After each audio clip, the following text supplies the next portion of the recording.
Ito na po tito yung apartment. Ito na po yung dalawang unit na naka-elevate po. So, ito po yung isang unit, pang-5. Ito po yung parang terrace eh. Ito na po yung sa baba yung garahe. Kung makikita niyo po.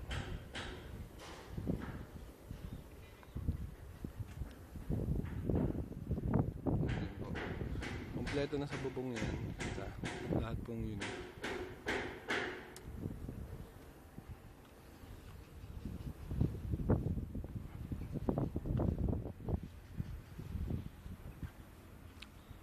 Ito po dito yung magiging division. Kumbaga ito po yung entrada papasok sa pang-5 unit. Ito naman po yung garahe. So nilagyan lang po ng ayan po, hollow blocks. Ilang patong hollow blocks? Mga 3 po. Tapos grills na po. Para maliwanag din po sa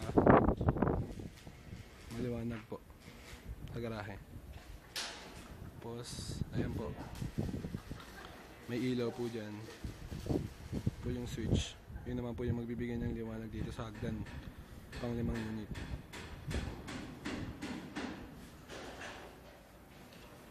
Tapos, ito po. Magkakaroon din po ng gate. Bali, kabilaan po yan. Ayan po. Para yung mga nandito po, hindi sila makapasok agad sa garahe. Then, ganun din po yung mga nasa garahe, yung mga bata.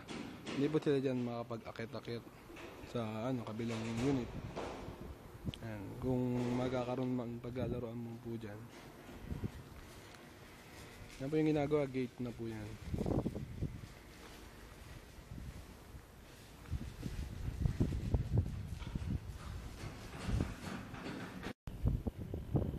So, dito ito po yung pang-6 na unit. Pang-7 po. Ayan. Po yung pang-8. May grills na po. Gate na lang po yung kulang. Pang-9, pang-10 po. Yan na rin po yung kalsada. Pasok po tayo sa isang unit. Tapos sa pang-8 unit. So, ito po yung pang-8 unit dito. Pasok po ako. So, halos wala po siyang pinagbago. And ito pa rin po yung sa lugar na ito yung sala. Then, tawag dito, kusina po. Then, yan po yung banyo. Magkahiwalay pa rin po. Then, meron pa rin po siyang hiwalay na toothbrushan po. Ganon din po yung sa pang-7 unit. So, ayan po tita. May kesame na po sila. Tapos yung wall po, nabatak na po. Yan. Pwede na po rin. Pagkatapos pong kinisin niya, lihain, pipinturahan na po. Ito naman po yung kwarto. Ito po yung magiging master bedroom nung unit 8 na po to eh. Ito po yung master bedroom niya. May pintuan na po. Ayan po, may pintuan na siya nakakabit. And then, may ceiling na rin po. Kesa may okay na po. Tapos na po siya. Then, ito po yung isang kwarto sa 8 unit. Meron pa rin po siyang bintana. Ganon din po yung pang-7 unit. Ayan po, may kesame na po siya. Kasi may konti pa po itong space eh. May konti pa siyang space.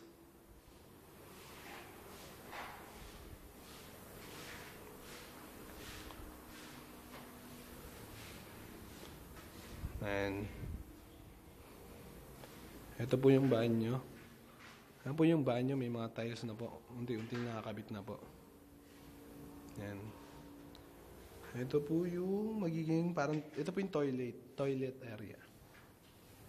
Yan po. Meron na rin siyang tiles sa flooring. Yan. Ito naman po yung shower. Medyo madilim lang po. Yan, shower po to. May tiles na rin po. Yan. May flooring na rin po kahit pa paano. Yan. Ito po yung magiging toothbrushan, yung area ng toothbrushan po. Katulad pa rin po ng naunang unit. Ayan, may ilaw din po siya sa taas. Ayan. Dito naman po sa kusina. Ayan po, meron pa po rin siyang konting area po. May konting area pa tayo dito sa likod. Meron pa po siyang konting area.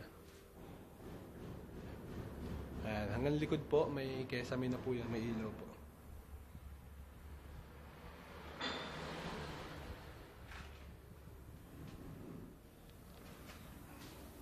So, ito po yung pang-8 unit dito. Ito po yung labas ng pang-8 unit. Ayan po.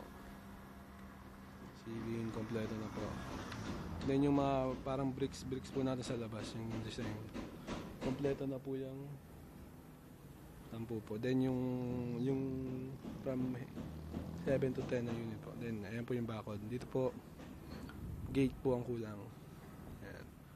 Ito naman po tayo sa pang-siyam na unit. Ayan po, ito po yung labas.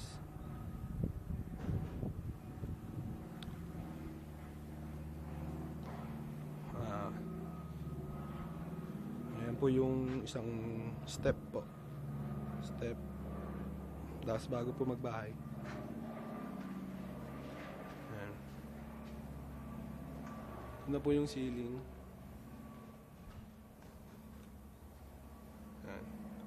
Bagay, ito, mas malapad po yung area niya. Kumbaga po, ito na po yung sala. Then, 2 kwarto pa rin po to. Tapos, magkahiwalay pa rin po yung toilet natin.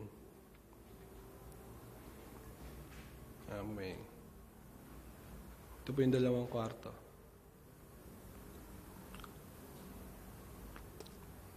May kesame na. Ano ba, medyo mahaba yung kusina.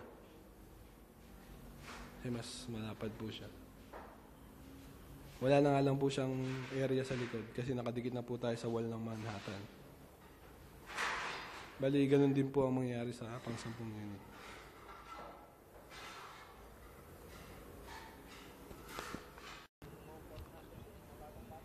So, ito naman dito yung pang-10 unit. Pasok po tayo.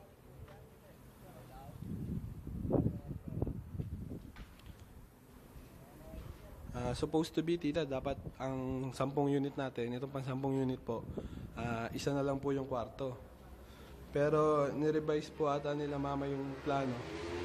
Ginawa pong 2 kwarto pa rin yung 10 unit. So, ayan po. 2 kwarto na po yung isang unit. Ito po yung master. Ito po yung, kung makikita nyo po, tita, malaki po to.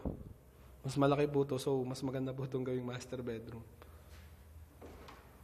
Ito po yung sa pang kwarto.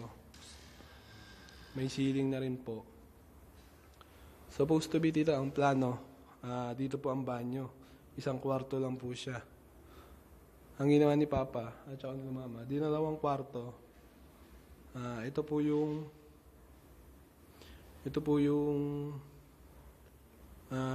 kusina po. Then, nag-extend po sila sa labas kasi may konting lupa pa naman po tayong sobra sa labas. Diyan po nila lalapag yung banyo. So, kahit pang dulong unit na po siya, 2 pa rin po yung kwarto. So, advantage pa rin po yun sa uupa, 2 kwarto kahit nasa dulo na po siya ng apartment. So, total, may excess pa tayong lupa sa likod dito. Diyan na po nila nilagay yung banyo. At least po, 2 kwarto po yung pang-10 unit natin. Na supposed to be sa plano po,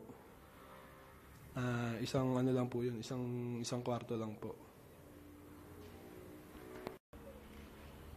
Ito po yung 10 unit, ano. Ayan po yung sumobra pang,